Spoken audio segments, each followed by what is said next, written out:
भारत का बजट सरकार का सबसे महत्वपूर्ण आर्थिक दस्तावेज है, जिसे संविधान के आर्टिकल 112 के अंतर्गत वार्षिक वित्तीय विवरण यानी एनुअल फाइनेंशियल स्टेटमेंट कहा गया है और जिसके माध्यम से सरकार अपनी आय, व्यय और नीतिगत प्राथमिकताओं को संसद के सामने रखती है। भारत में बजट की शुरुआत ब्रिटिश शासन में 7 अप्रैल 1860 में हुई, जब तत्कालीन वाइसरॉय जेम्स विल्सन ने पहला बजट पेश किया। उसी दौर में आयकर जैसी आधुनिक कर प्रणाली की नींव रखी गई।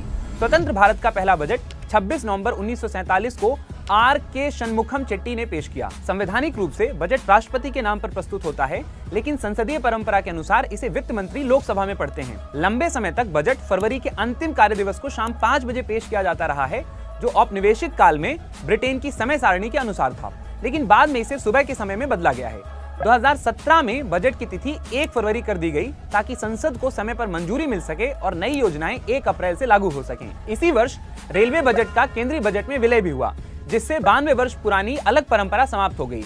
बजट की प्रस्तुति शैली भी बदली।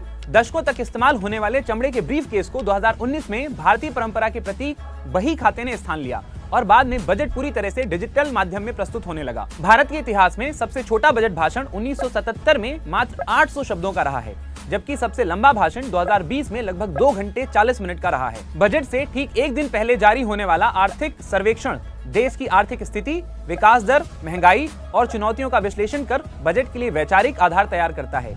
इस प्रकार भारत का बजट केवल आंकड़ों का लेखा नहीं है, बल्कि इतिहास, संविधान, प्रशासनिक सुधार और आर्थिक दृष्टि का संयुक्त दस्तावेज है।